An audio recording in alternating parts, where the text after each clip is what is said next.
Hello, everyone, and welcome to Thor's Hammer, brought to you by VikeFans.com.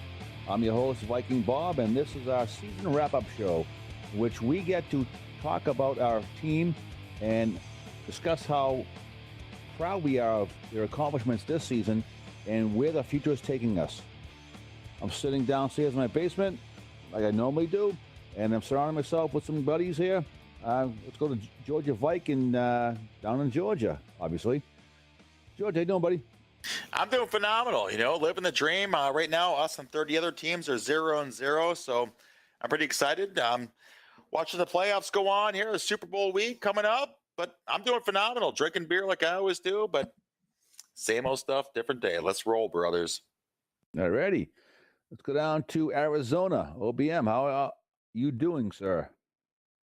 What's going on, guys? What's going on? Yeah, the rough end to the season, but you know what? Bigger and better things coming, and for the moment, I'm enjoying a little jack on the rocks and waiting for golf season to start here. Get my tan back. I'm starting to get almost as white as Viking Bob. Almost, but not quite. You won't be as white as this Irish boy, dude, but make sure you put plenty of sunblock on the bald head of yours. Awesome, exactly. That's global warming right there. Let's head out to Minnesota with Mike Olson. How you doing, sir? I'm doing pretty good tonight, Bob. How are you doing? Can't complain. Yeah, like OBM down there. I'm working on my tan too up here in Minnesota. I took off the scarf and I took off the ski mask and getting a little sun on the nose and the face. Oh, yeah. You got the sun reflecting off the snow. It's tan, right? That's yeah. I've moved from a shade of green to a nice pale shade of white. So. Oh yeah, that's me normally. Welcome to the show, Powder. Yeah. All right, guys, this is our season wrap-up show. Let me start off by saying I'm raising a glass to you guys. I had a blast. After the show, we're going to take probably a good hiatus because our wives hate us and they want to spend some time with us. I don't know why, but anyway, we'll break down the season, our last game, what beholds the future for this team, and all that fun stuff that's everywhere in between. We'll break down a couple of players, and we're going to predict the future of this team. And personally, I'm pretty excited. So let's go plain simple. We'll do the heartache first. The Seahawks game, that was the playoff game for us that we played a perfect except for one play, so to speak. You set yourself up for the winning play on the last play of the game, and you missed a cheap 27-yard field goal. Personally, I'm not blaming Walsh, but he missed a gimme. It's a game we should have won. I think we would have gone in Arizona, and the way the Arizona Cardinals played that night, I think we would have beat them on their place. And then we probably would have played in Carolina, and who knows what would have happened there. Carolina's on a mission right now, though. So to put it blunt, I don't care where we ended the season. I don't think we were quite ready to win the Super Bowl, but I'm quite happy with our progression. Let's go to OBM first, sir. Yeah, you know what, Bob? When the season started and we were talking those first couple weeks, we kind of said that we thought next year was going to be the year. It just seems like it's going to be a magical year. Teddy's going to be in his third year. We've got a lot of players that are going to be hitting their third, fourth, fifth year, and generally that's when they're starting to hit their prime and really starting to play well and gel together. We're going to have Zimmer in his third year. I mean, there's just a lot of things kind of lining up right now.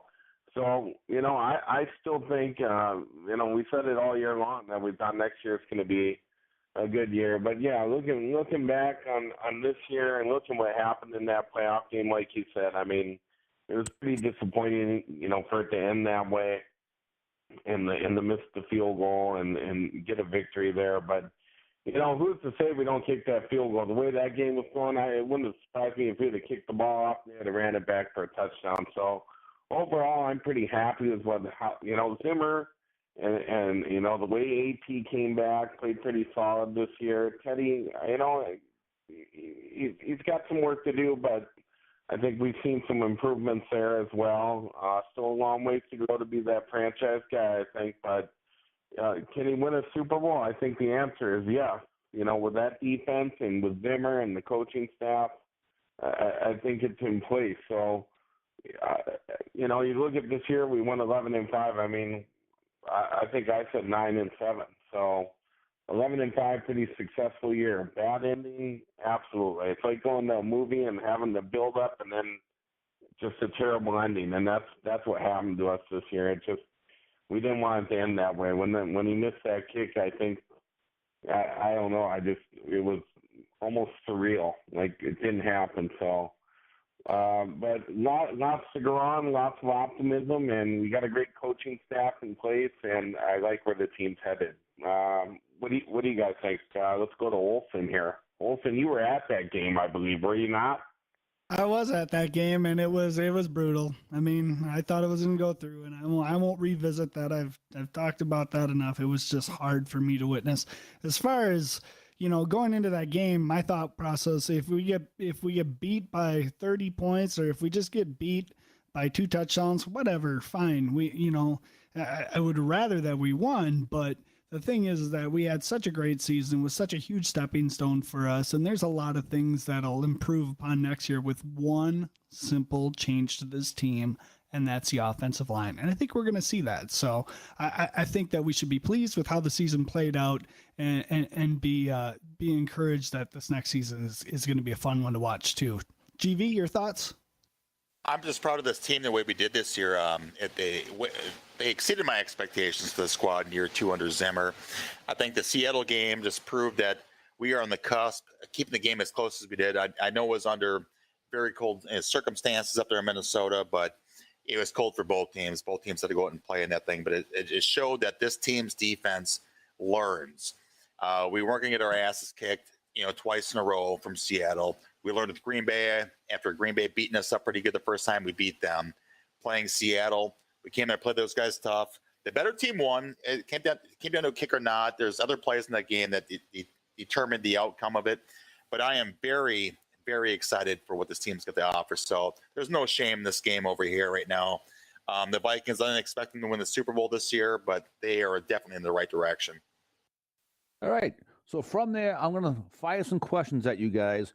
I want quick, short answers. No speeches here. All right? Your final grade of the team. OBM, you go first. B+. All righty. Mike Olson. Yeah, I'd have to go B+, A-. I mean, yeah, B+, A-. All right, Georgia Vike. I'm giving them a solid A, just due to the fact that they exceeded expectations. A+, won the division, A. Yeah, myself, I'm torn between a B+ because they didn't win a playoff game, but like an A for that they won the division. So it's somewhere in between there. We'll call it an A-. How's that? I like that, Bob. Perfect. All right, so we're all on that. All right, guys, let's talk about our offense. We know this is a team that's built on defense. So from there, what do you guys think of Sullivan and Lodel? Are they coming back? Can the 2 guys that we traded for, Searles and Easton, can they make a contribution next year? Or do we need to make a big play in free agency in the draft? I mean, personally, I think the biggest hole on this team on offense was the offensive line. A lot of it was due to injuries. And then after that, we can talk about wide receivers. But let's stick to the offensive line right here. GV, you go first, sir. Right now, I think Sullivan's not going to be back. I believe Sullivan wants to come back, but I believe his health issues are going to keep him from playing at the level that he's accustomed to playing at. So I think Sullivan's going to retire. I think we need to really improve our offensive line, drastically. There's obviously, if every team across the league, you look at the teams that are struggling, they'll have a bad offensive line. If it was easy to get offensive linemen, everyone would go out and do it. Just pay the money, get it done. It's very difficult to do. But I think we're going to move on from a couple players. I think we're going to try by free agency in the draft to get some players on our offensive line. But we really need to improve on that. I think Sullivan's gone. I think Lodeholt, barring some dramatic thing where someone will offer somebody for him, or the Vikings say we're paying him way too much, he'll be back. But yeah, I hope he's not, just due to the fact that I've watched his play decline the last couple of years.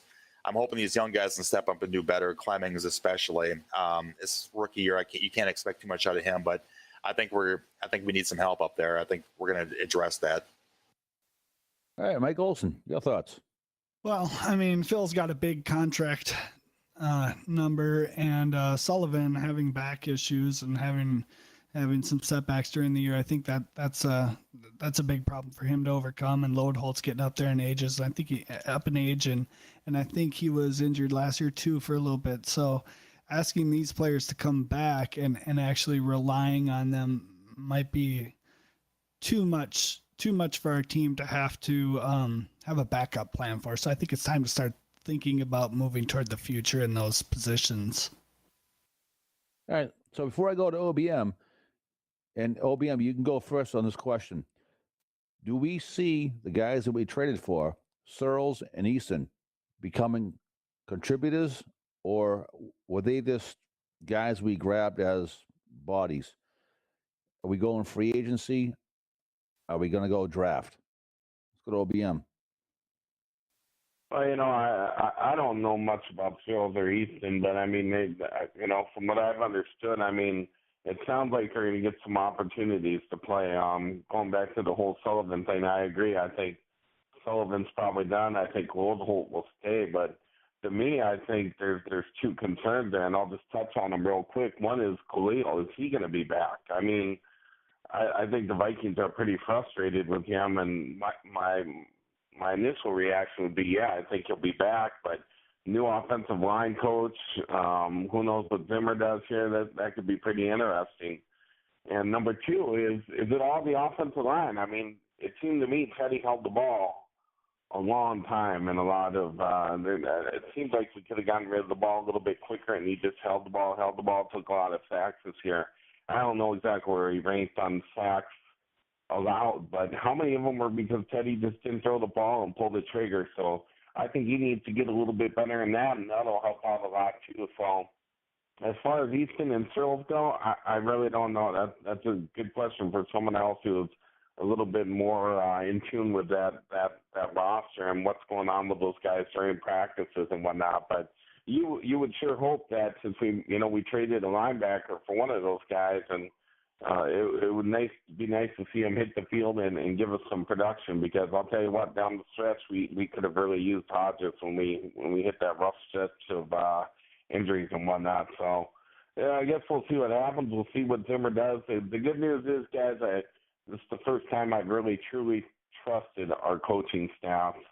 And I think they'll do the right thing and get the right guys out there, and they'll all contribute, and we'll find ways to win. So, your thoughts, GB? I don't know much about these other guys who are coming in there, these younger guys. I'm having confidence in the coaching staff and who they're picking up and who they're putting on the squad. Like I said, without seeing these guys play, I can't really give you an accurate or educated, assessment on them. I have no insider knowledge on that. I'm not sitting there at training camp or practices watching these guys go out. So I'm just right now, got my hands in the air on these guys. So I think we're going to address it a little bit through draft and a little bit through free agency, but I'm not expecting any big blockbuster thing such as a Joe Thomas coming in here or anything like that. Would be sweet though. It would be. I'm not planning on it though. All right, guys. So we have discussed the team grade, so what we thought. And after the grade, we discussed the offensive line. So now if you're Ziggy Wilf or even Rick Spielman, do you feel like you got your money's worth? What do we do from here? Mike Olson, you can go first. Well, I mean, that's an interesting question. Did he get his money worth? It depends on what he was expecting to get out of his money this year, because I know he paid a whole lot of money for Mike Wallace without a whole lot of production. Now, yeah, and we talked about the problems at the offensive line, and is the lack of production out of Mike Wallace due to the offensive line problems, or is it because Mike Wallace didn't fit in with his role on the team? Did his role change because of the offense having to change because of what happened with the offensive line? That's my opinion, is that based on what we saw down in training camp, I saw a whole lot more passes to the running backs. I saw a whole lot more passes downfield. I mean, how many highlights did we see about Wallace catching the ball downfield? That didn't play out for us this year. And I think a big reason why that happened is that the offensive line was decimated so early in the season that we had to rely on a running game. And I think that we saw a team trying to run the same pass plays that they were working on and installing in training camp, and it wasn't working out. And we saw Teddy holding onto the ball way too long in terms of not decision-making, but just his 7-step dropbacks that we were trying to do, which we didn't have the protection schemes for. We didn't have the players that were able to do that. First of all, we had rookies in there, and we had guys flip-flopping along the line. It wasn't working out. So to say, did he get his money's worth? I think he got a bargain getting 11 wins out of the team that was put out on the field in the end. GV, your thoughts? I think I agree with you, Mike, on that. I truly believe that even with Wall's outrageous contract that he has, the lack of money that we're paying to someone like Diggs right now and people like Wright, that makes it up for me. Looking at the passing game that we have here and what was going on, and Wallace not getting the deep balls, I agree with you as well. The offensive line, I think it could be possibly be the offensive line. I'm not a football coach. I don't know the nuances of, of a guy coming in the middle or getting out of his set or whatever, and how to blocking schemes and all that. But I believe getting 11 wins out of the squad, yes, I think any owner any day would take what they're paying to get 11 wins out of their squad. I think they know that they're close to having something very good here, even paying next year's squad, whomever they bring in, the same amount of money. So I think getting his money worth, yeah, the Wolves got their money's worth out of this team this year. But going forward, yeah, I think they're gonna make some tweaks. I don't think that the value what they're paying their players is gonna be much higher, but I think they're gonna get better value out of their players. OBM, you want to chime in? Well, I mean, did Wilf get what he paid for? Yeah, I think he did. I mean, I don't think anybody predicted, other than I think I heard one guy on NFL Network pick the Vikings to go to the Super Bowl. I do remember that. I believe Heath Evans, but I don't think anybody saw him going 11-5. As far as Wallace goes, I mean, just to play devil's advocate here, yeah, we have some problems on the offensive line, but I'll tell you what, how many times at least 2 or 3 times, just off the top of my head, I can remember Wallace running down the sideline wide open. Nobody was in 5 yards of him. Teddy just flat out missed him. So, how much of this is the offensive line? How much of this is Teddy? How much of this is Wallace? And that's why we're paying Zimmer and those coaches there, a pretty good salary to figure out how to correct that, because there were some opportunities this year by Wallace that, they were missed. And so I think the bigger question is, are we going to be able to fix that all in 1 year? Are we going to be able to get Teddy a little bit more accurate down the field? Are we going to be able to patch up that offensive line? Is Lundholt going to come back? Is Sullivan going to come back? Is Cleo going to be back? So there's a lot of questions, and I'm sure those are the things that are going through the minds and the meetings down there at Winter Park these days as they try to figure out what they're going to do between now and the draft and between when the season starts. So, 11-5, like GV said, I don't think there's a owner out there that wouldn't be thrilled with 11-5 and winning your division. So you definitely got what they paid for. Pretty good return on your investment, and there's a lot of optimism here. So I think Wolf's got to be pretty thrilled at where they're sitting currently. So still a lot of work to do, but I like the future, guys. I think we all are in agreement with the future of this team.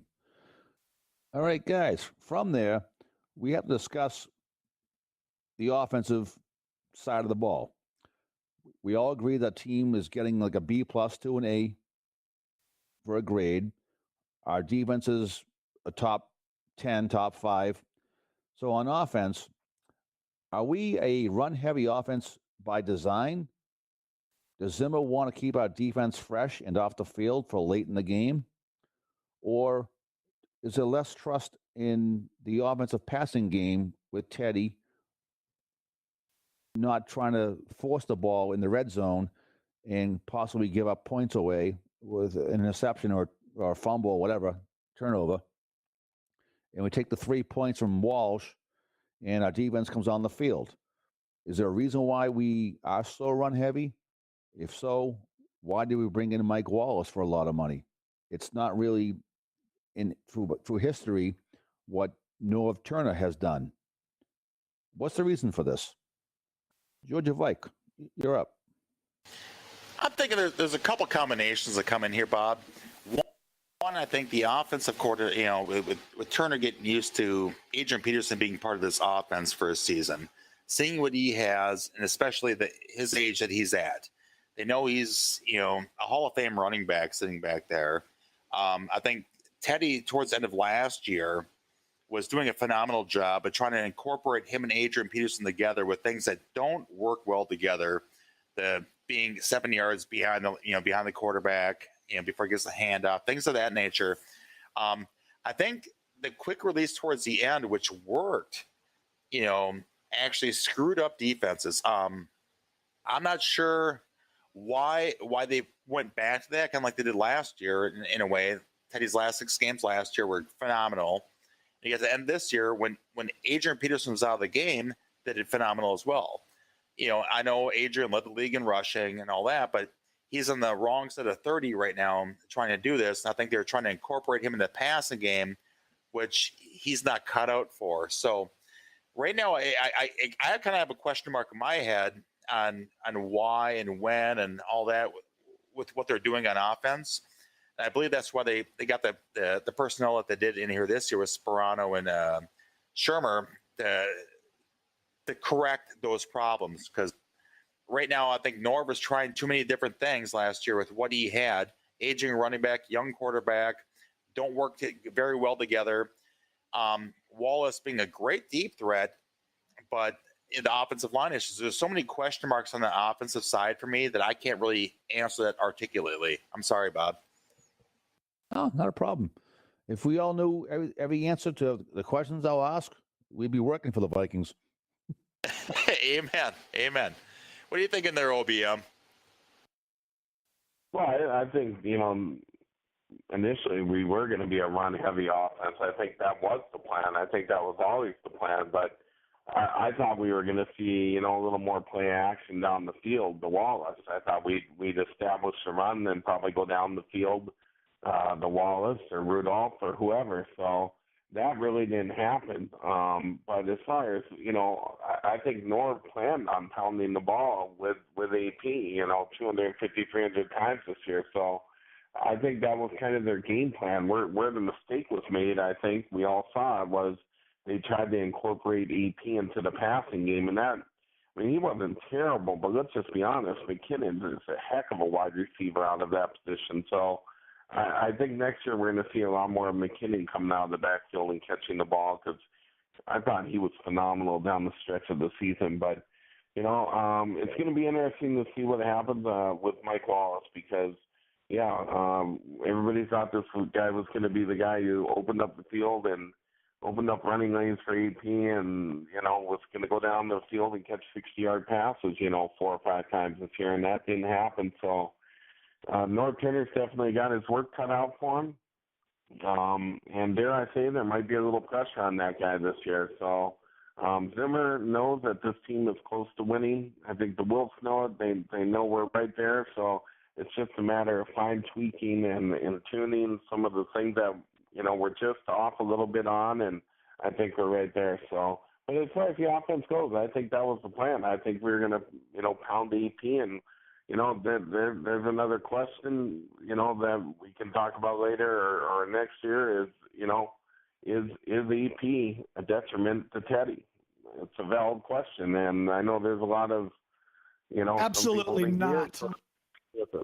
Absolutely not. Wilson says that's a good time to hand it off to Olsen. I'm right chomping now. on the bit here because I'm about sick of that bullshit. And people that are running that up and down our site and our board, I think they can shove that, because anybody that's going to take a guy like him and say he's a detriment to a quarterback, that's not the running back's problem. That's a coaching problem. Okay. If you can't figure out how to use one of the most dangerous runners in the league to better your quarterback, you should not be coaching. I mean, that's just as simple as it gets. Like, if Adrian Peterson is coming in during the week and demanding that the plays are going to be run through him, that's a front office problem. You can't have guys like that on your team, and I don't think that that's what's happening here. But more back to the question. I mean, Norv Turner has been associated with Air Coryell. So was Zimmer planning to run the ball more this year? Possibly. I think as a defensive minded guy, he might enjoy a more ball controlled offense. That might be possible, but I don't think that that's typically been Norv Turner's MO throughout his history. And, based on the formations that we were trying to run earlier in the year, I got to think that we were looking to show pass much more often with Bridgewater lining up in the shotgun position and Adrian trying to take handoffs from that position. That wasn't working out. We know that we saw Bridgewater dropping back way more than we did in the later half of the year. So I don't know if it was by design early on that we were going to be a run-heavy offense, but I think it definitely became apparent that it would be easier for a makeshift offensive line to be able to push the guys in front of him and let Adrian run. So that's how I think it played out.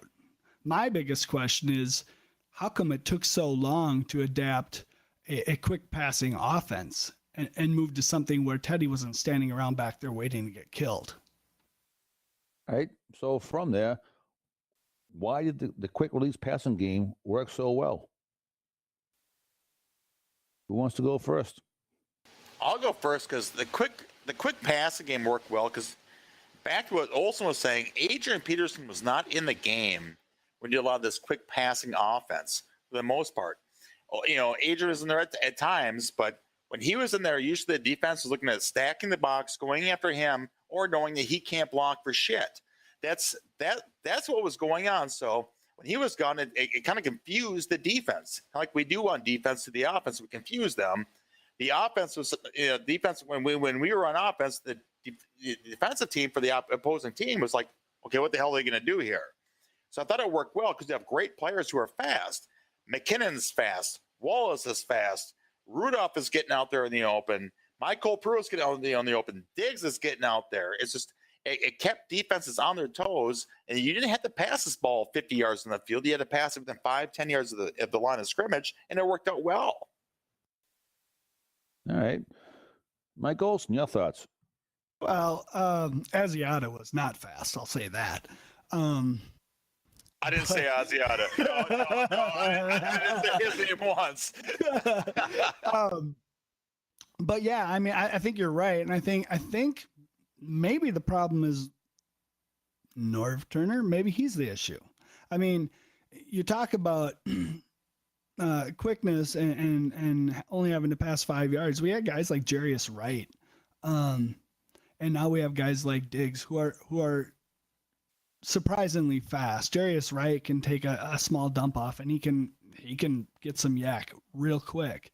So maybe trying to force Mike Wallace into this offense was maybe not the right idea. I can see where he fits into Norv's historical offense, but maybe that's not the right fit for our offense. The best analogy I've used it over and over and over and over and over again this season as we've been speaking here on the show is Mike Brady selling the Brady Bunch house to be a gas station or to be an office building in the Brady Bunch the movie. That's what I'm getting out of Norv Turner right now. He's trying to use things that worked 15, 20 years ago, 10 years ago, in an offense that has changed dramatically over the last 5 years league-wide. All right. OBM. Yeah, I mean, it was pretty frustrating. I mean, a lot of the fans, I think a large portion of Viking fans I know that I talked to, even early in the year, it seemed when Teddy was getting sacked, why weren't we throwing quick slants? Why did we wait until we had injuries to put Diggs in? I mean, Diggs was incredible out there, but again, I mean, it's hard to sit here and pinpoint it because we really can't. We didn't have a healthy offensive line to start the season, so to be honest, I think it's real hard to put.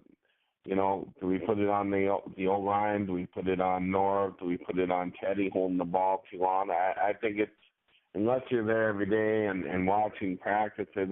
I don't know if we can really put all the blame towards one group or if it just gets shared, but I think next year we're going to see some, I think we're going to see some more the quick slants and hopefully Teddy getting rid of the ball faster. I don't think there's any doubt that Teddy did hold on to the ball a little bit too long and quite a few of the sacks that he took. So that's something that I think Teddy really needs to improve on this year. That and down the field passing, he's got to be more accurate. It's one thing to miss a guy by the fingertips.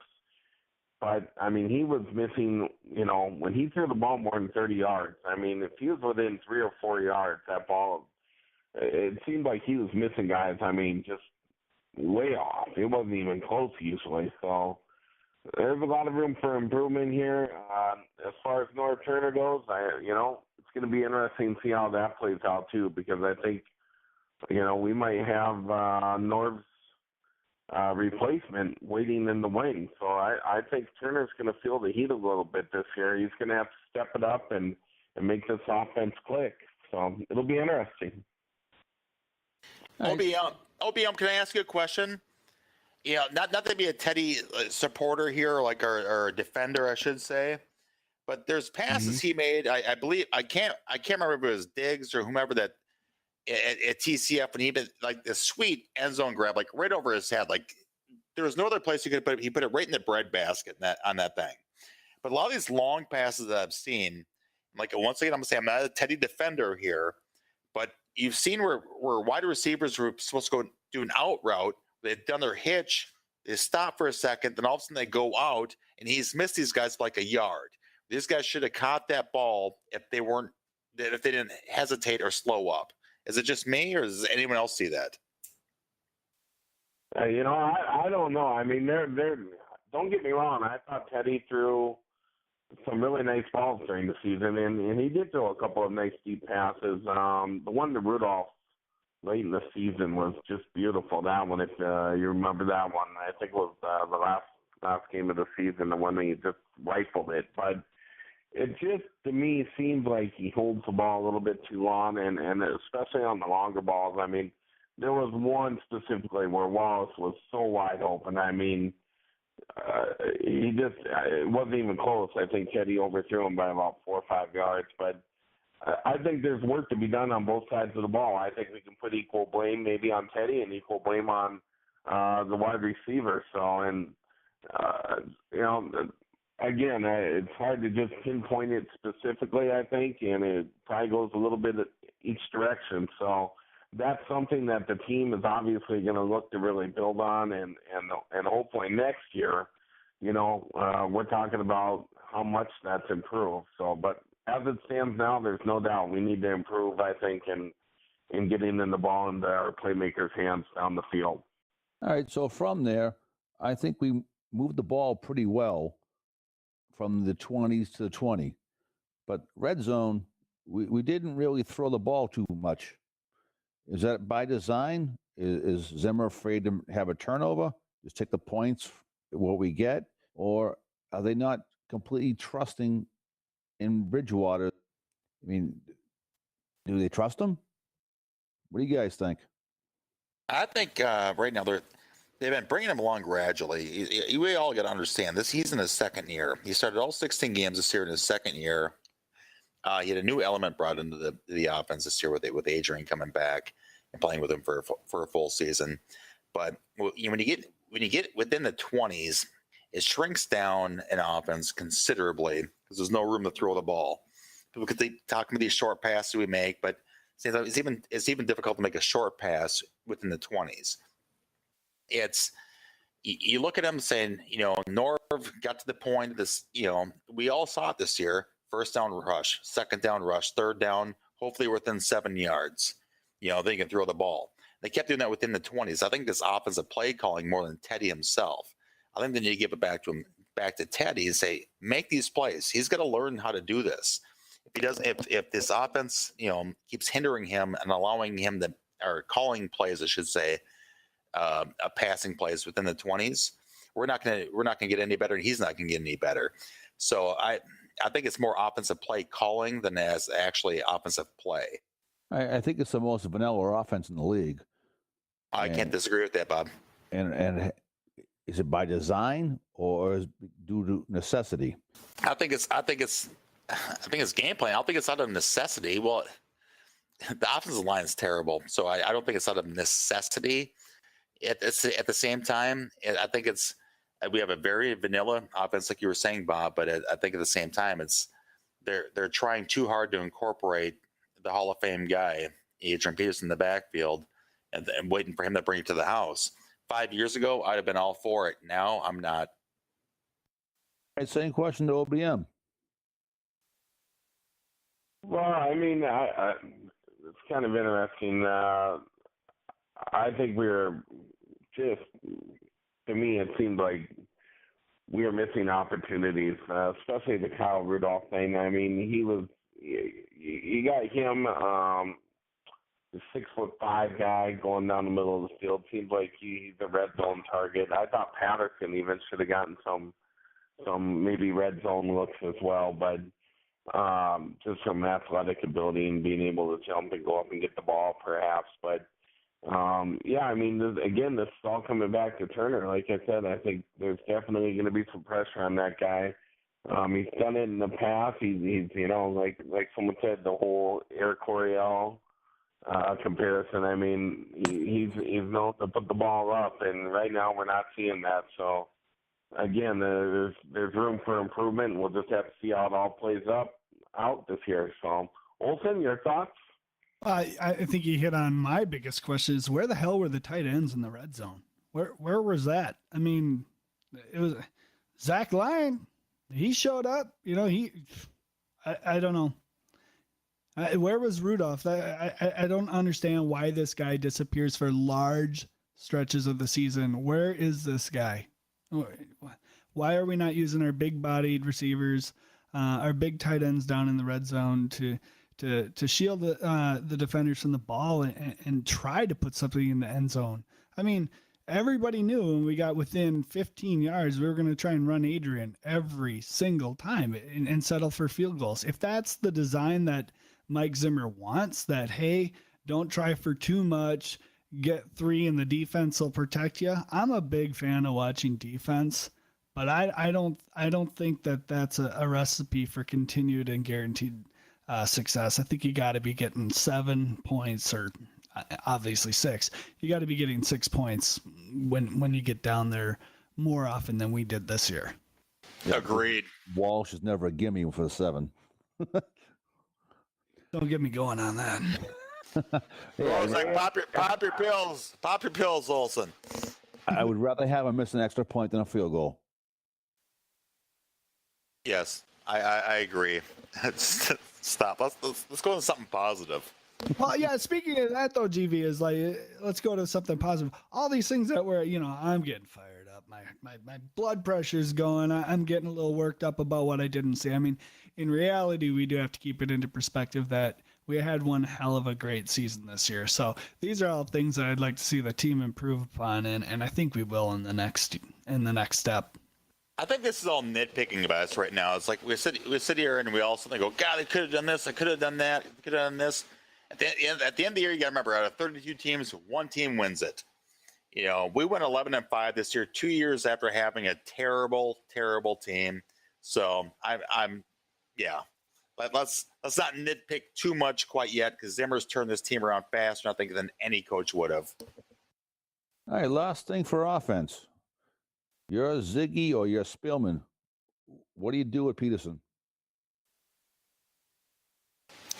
Olson. Yeah. Mike Olson. Okay, so you asked Ziggy and Spielman, two different concerns there.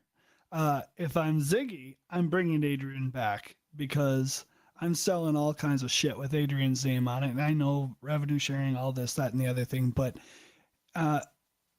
removing league leading players from your team isn't what fans that are plopping down $10,000 personal seat licenses want to see. Spielman, on the other hand, he may have different concerns. I personally think that Adrian Peterson is a benefit to this team, and I don't think we get to 11 wins without him this year. I think we were lucky that we had a workhorse that we could rely on when the offensive line went down. So I think he's going to be here, and I think that he's going to be ready to take a reduced role next year, and he's going to have to be. He's going to have to start looking for less carries to keep himself healthy if he wants to keep playing in this league.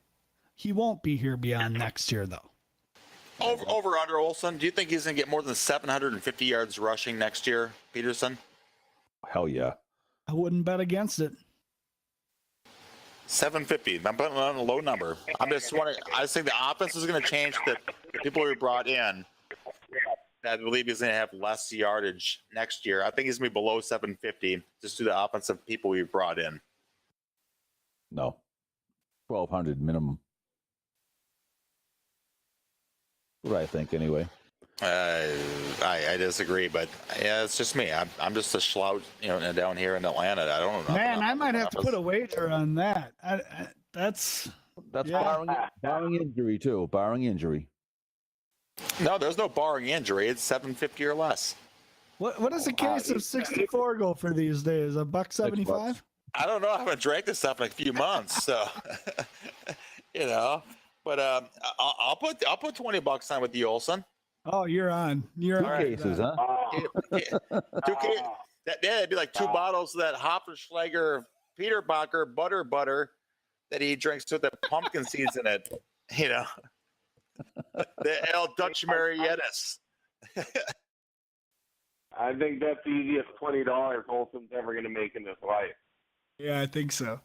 Hey, I'll be glad to pay it. I'll be glad to pay it. You guys know I'm good for my bets. I'll be glad to pay it. Let me ask you a question, TV. Do you really think that his production's going to drop almost 1,000 yards in one season? No, I think it's going to drop 700 yards just due to the way the offense is going to run and due to his age. I don't think they're going to have him there as quite often as they do right now. That's all I'm saying. I'm not saying that they kept him in the same amount of time that they have him in there now. This past season, that his numbers would drop that much. They'd drop. I'd say if they played in the same amount of, give him the same amount of carries, he'd be down to about 1,200 yards. But I think they're going to cut him out significantly going forward. Yeah, I would disagree. I think he's still going to be a 250 to 300 carried back, and that is. If he gets 750 yards, that's, we might be 8-8. I mean, we're going to need him to carry the rock again next year. I think he's still an important part of the team, important part of that offense and what we do. And I will say this, believe it or not, I think next year could be just as good, maybe even better. He's going to be in a new stadium playing on that, with a lot to prove yet. So I actually think AP's going to have another, assuming he stays healthy, of course, I think he's going to have a great year. But 750, my man, we need to cut you off earlier, pal. No, one name for you will be Marshawn Lynch. Same draft.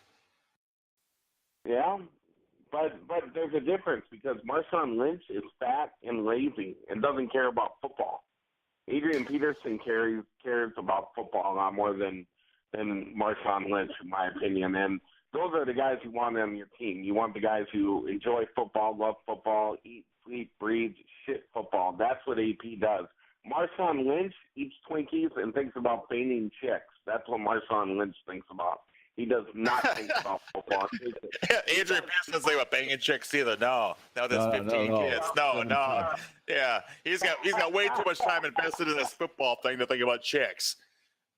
Yeah, well, all I'm saying is, we're not hearing any retirement talk from AP, but we are hearing it from Marshawn Lynch the last few years. So that kind of tells you where they're on two different, they're complete opposites, I think. So Peyton Manning didn't talk about retirement either. Yeah. I don't know, man. I had 750. I can see you saying 1,000, but 750. Good Lord, buddy. Just think of age, think of scheme, and think of just think of age and scheme. That's all you got to think about. An injury is I don't care if he's in there or out of there. 750 is the number. I don't care if he's hurt for 16 games or he's in there healthy for 16 games. 750 is my number. All right. Before we skip the rest of this topic, I'm going to ask Bob. I'm going to put Bob on the spot. Over or under on Adrian Peterson? 750 over or under, pal? We're going to let Bob decide this. Where you at? I already said 1,200. Easily. There we go. TV, you are a brave man, my friend. Brave man. I'll take it. All right, guys, that concludes the first half of the show. We're going to jump into a quick break and come back and discuss the defense. How about drinking a divine cognac or drinking a divine wine? I like to drink. When I drink a lot. I like to drink a lot. I drink. I drink.